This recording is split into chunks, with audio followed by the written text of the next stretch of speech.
안녕하세요. 박미경입니다.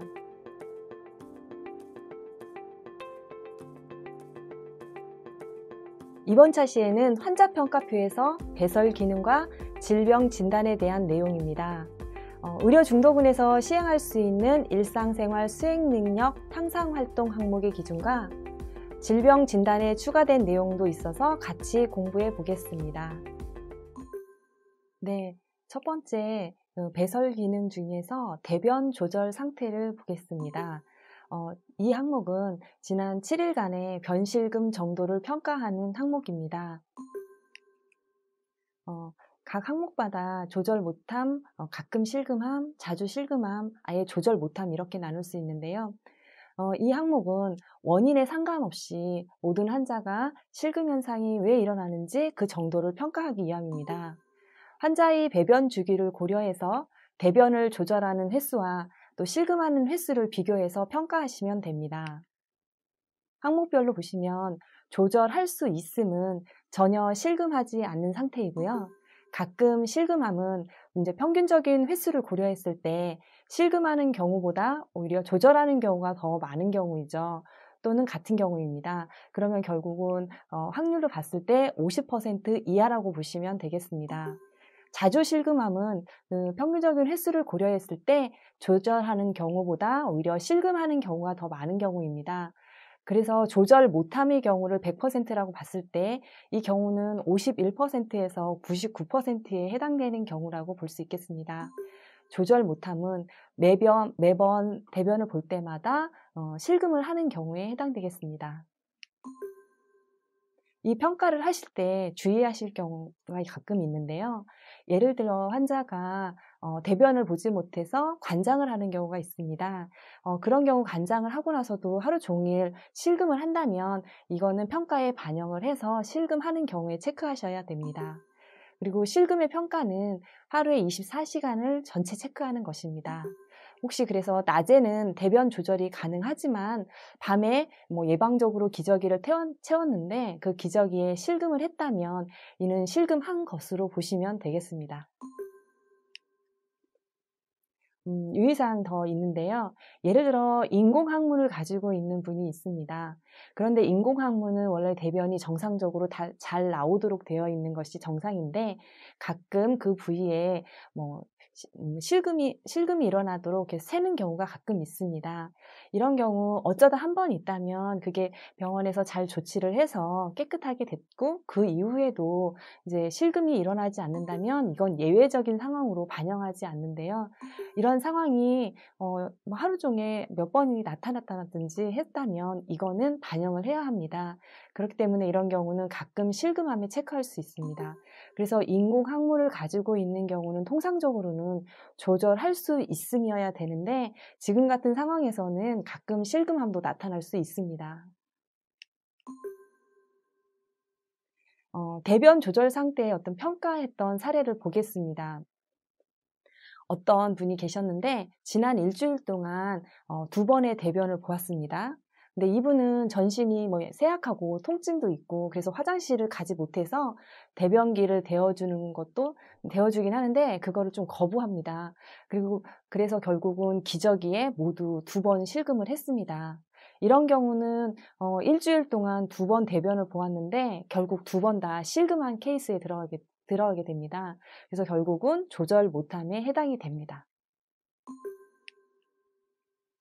네, 다음은 소변 조절 상태입니다.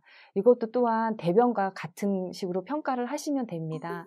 일주일 동안에 소변을 본 횟수와 그 실금한 횟수를 비교해서 평가하시는 것입니다. 이렇게 4가지로 조절 못함이나 가끔 실금함, 자주 실금함, 조절 못함으로 4가지로 나누어서 볼 수 있겠습니다. 각 항목마다의 비교 설명은 조금 전에 대변 설명과 같습니다. 그래서 가끔 실금함과 자주 실금함을 분리해서 가끔 실금함은 조절하는 경우가 더 많은 경우, 자주 실금하는 경우는 실금 횟수가 더 많은 경우로 평가하시면 되겠습니다. 소변 실금에서도 주의해서 평가하셔야 되는데 이것 또한 24시간을 기준으로 전체를 다 비교 대상으로 보시면 되겠습니다. 가끔 소변 실금이 가끔 일어나는 경우에 대해서 뭐 기저귀를 예방적으로 채우는 경우들도 있습니다. 근데 기저귀를 찼다고 해서 그분이 모두 실금암으로 평가해서는 안 됩니다.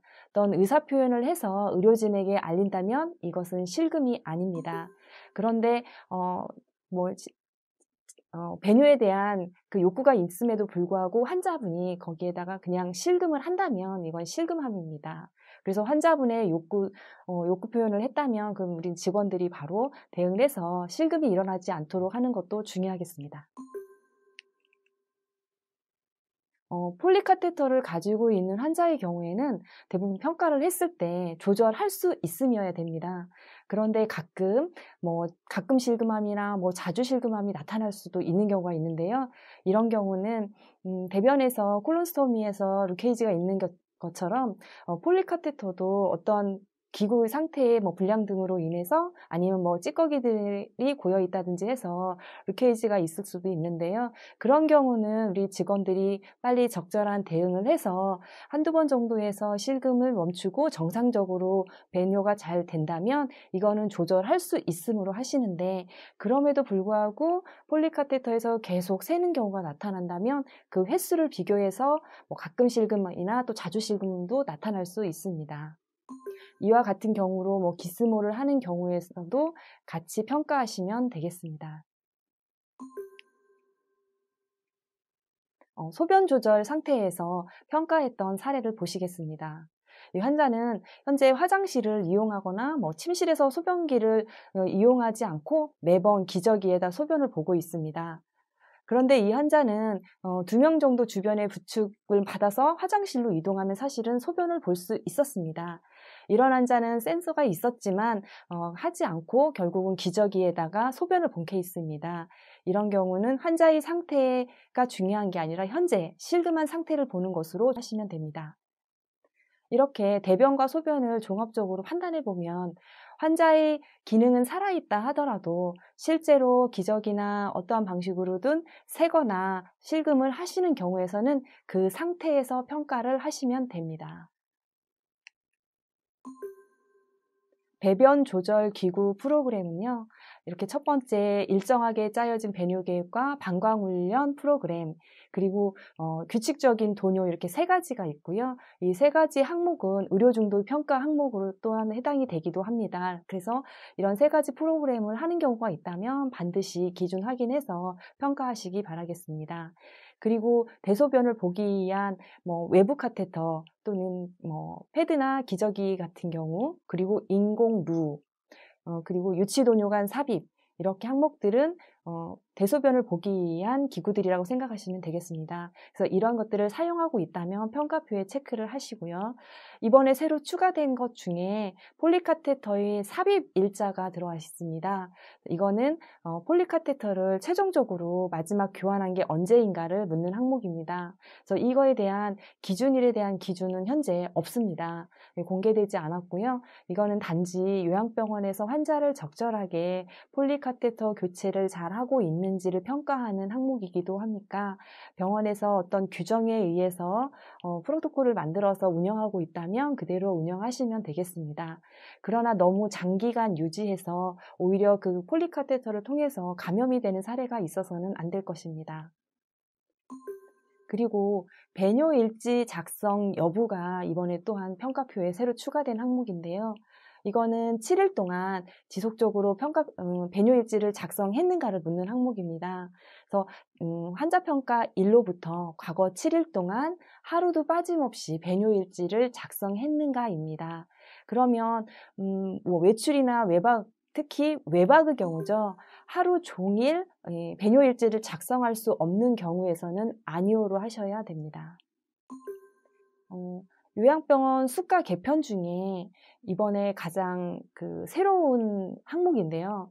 다른 평가표의 기준들은 기준이 추가되거나 삭제되거나 이랬는데, 지금 일상생활 수행 능력 향상 활동이라는 항목은 새로 신설된 수가입니다. 이 내용은 자세히 보시면 환자가 기저귀를 하고 있는 환자가 기저귀를 떼기 위한 활동으로 간병사님이나 직원이 모시고 나가서 화장실에 이동을 하거나, 또는 기저귀를 하지 않는 사람이 기저하지 않는 사람이 보행훈련을 하는 경우에서 이 수가를 받는 건데요. 이 두 가지 다 케이스에서는 기저귀를 하지 않고 활동을 한다는 것입니다. 첫 번째, 기저귀를 했던 사람은 배변 활동을 돕는 활동을 한다면 침상에 계실 때는 기저귀를 하지만 나가실 때는 기저귀를 떼고 걸어서 나가서 화장실에 가서 대소변 활동을 하는 것이고요. 일상생활 훈련 중에 보행훈련을 하는 경우에서는 평소에 기저귀를 하는 사람은 기저귀를 떼고 가고 기저귀를 하지 않는 사람 중에 보행훈련이 필요한 ADL 9점 이상인 환자군은 기저귀를 하지 않았으니까 그 상태에서 방 밖으로 나가서 간병인이나 또는 직원의 도움을 받아서 이동훈련을 하시는 것입니다.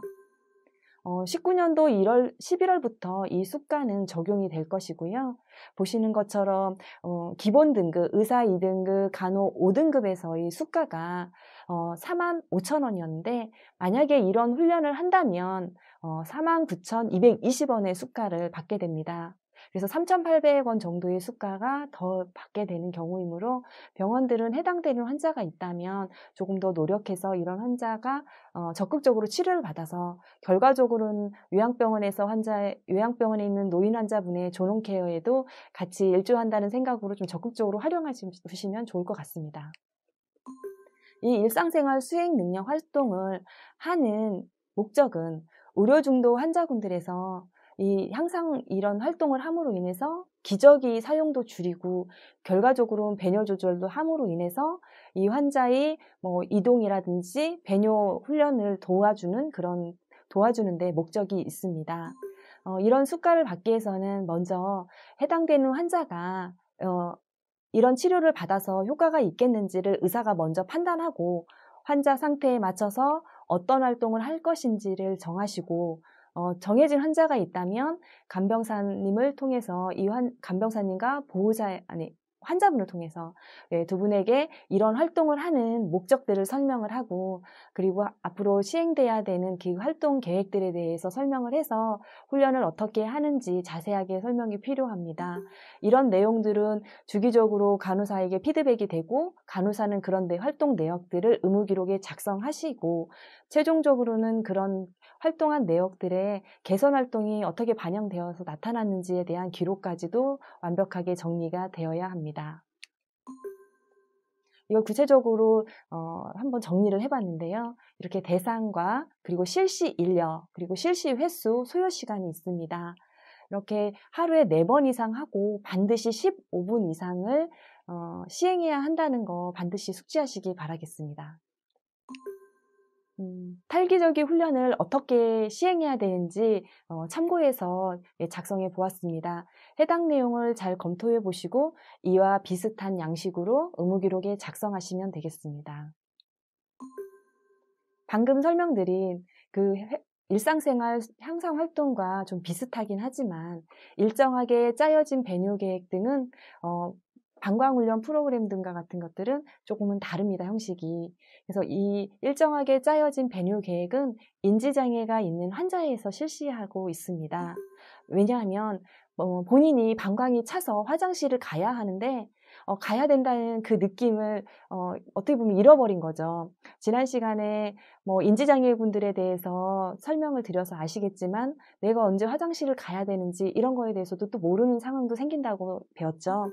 그래서 이런 경우는 직원이 어떤 정해진 시간을 환자를 모시고 가면 환자분은 방광에 대한 기능이 남아있기 때문에 화장실에 가서 또 대소변을 볼 수 있는 거죠. 그래서 이렇게 배뇨 훈련을 의사가 이 환자의 소변 패턴을 파악해서 몇 시간 간격으로 화장실을 모시고 가라 해서 계속 훈련하다 보면 실금할 수 있는 확률이 훨씬 더 줄어드는 거죠. 그래서 결국은 이거는 환자분의 배뇨 습관 훈련을 시키는 활동이라고 할 수 있겠습니다. 이런 경우는 해당되는 내용들에 대해서 반드시 의무기록에 작성을 해두셔야 됩니다. 인지장애가 없는 환자분들 중에서 이런 방광훈련 프로그램을 실시하는 경우들이 있는데요. 앞에 설명했던 그 분과는 좀 반대입니다. 이 경우는 방광근의 센서가 문제가 생긴 경우입니다. 그러다 보니까 요실금이 일어나기도 하고요. 긴박하게 소변을 봐야 되는 그런 상황도 생깁니다. 그런데 이 훈련은 이제 환자가 방광에 아직 차지 않았는데도 자꾸 화장실에 가고 싶은 거죠. 그렇기 때문에 화장실에 가는 것을 조금 참게 만들어서 조금 더 자극을 더 참도록 하는 훈련을 시키는 거죠. 그렇게 하다 보면 뭐 30분마다 갔던 분이 1시간마다 갈 수 있고, 이렇게 점차 늘려서 방광 근육의 근긴장도를 조금 완화시키는 거죠. 그래서 이렇게 하시는 경우에도 또한 의사의 오더와 실행 방법에 대한 간호사님들의 교육과 의무기록에 간호사는 또 작성을 하셔야 됩니다. 그 외에도 규칙적인 도뇨 수행인데요. 이것은 보통 유치도뇨 간 삽입으로 인해서 합병증 감소를 시킬 수 있고, 또 뭐 요실금 개선 등 신기능 보존을 위해서도 굉장히 중요합니다. 그리고 척수 손상 환자에서도 CIC 훈련은 계속되고 있습니다. 그래서 이 경우는 폴리카테터를 계속 착용해야 되는데, 그런 경우 폴리카테터로 인해서 감염이 생기니까 오히려 규칙적인 도뇨를 통해서 그런 감염이 생기지 않는 경우도 있지만, 이거는 매번 해야 되는 조금 수고로움이 있습니다. 그리고 외부 카테터는 기스모와 같이 소변을 배출시키는 장치입니다. 이거는 뭐 남성분들에게만 보통 실시하는 것이고요. 이걸 하는 경우는 폴리카테터를 제거할 때 보통 기스모를 사용하는 경우들이 많이 있습니다. 그래서 뭐 소변의 샘으로 인해서 뭐 욕창들이 발생될 수 있는 경우도 있기 때문에 기스모를 사용하는 것도 바람직한 방법이라 생각합니다.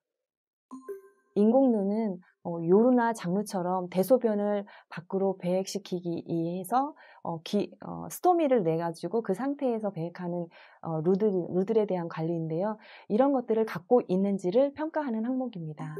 그리고 폴리 삽입하고 있는지 평가하시고요. 그리고 나머지는 해당 사항이 없다면 체크하시면 되겠습니다. 이 항목들을 평가할 때 주의하실 내용은 뭐 의사의 처방이 반드시 있어야 하고요. 말씀드렸던 것처럼 어떻게 치료할 건지 의사는 명확하게 계획을 세워야 되고, 또 배뇨 훈련들에 대해서도 어떻게 실행할 건지, 그리고 최종적으로는 결과에 대한 판정도 있어야 됩니다. 그래서 소변 같은 경우 결과 판정하기가 조금 힘드실 수 있는데요. 뭐 잔뇨량이 계속 남아있는 환자 같은 경우, 아까 심기능이 조금 문제가 있는 경우에, 방광 근육의 기능이 좀 문제가 있는 경우에서는 잔뇨가 남아있는데도 소변을 다 봤다라고 생각을 하시는 경우가 있겠죠. 그런 경우는 뭐 블래더 스캔 같이 잔뇨량을 외부에서 측정할 수 있는 경우도 있겠고요. 그런 장비가 없다면 CIC를 통해서 배출해서 확인을 해보는 것도 괜찮습니다. 그리고 의료진의 적극적인 중재도 함께 있으셔야 되겠고요. 의사의 처방 내역이라든지 배뇨 훈련에 대한 그 작성은 아까 기준에서도 7일 이상 하도록 되어 있죠. 그래서 선생님들이 평가를 하실 때, 나는 평가일로부터 7일만 해야지 하고서 너무 사실은 한 달 내내 실행했는데도 불구하고 기록 작성하는 거를 조금 귀찮아 하셔서 7일만 작성하는 사례는 가능하면 지양해 주셨으면 좋겠습니다. 배변 조절 기구 항목에서 기저귀 패드 등의 착용 여부와 관련해서 배뇨 훈련 관련 간호 기록지를 또한 정확하게 기재하시기 바라겠습니다. 이번 시트는 뭐 일정하게 짜여진 배뇨 계획에 대한 의무 기록 예시이므로 참고해서 보시고, 혹시 기록 작성에 좀 어려움이 있다면 이런 식으로 한번 작성해 보시면 좋을 것 같습니다.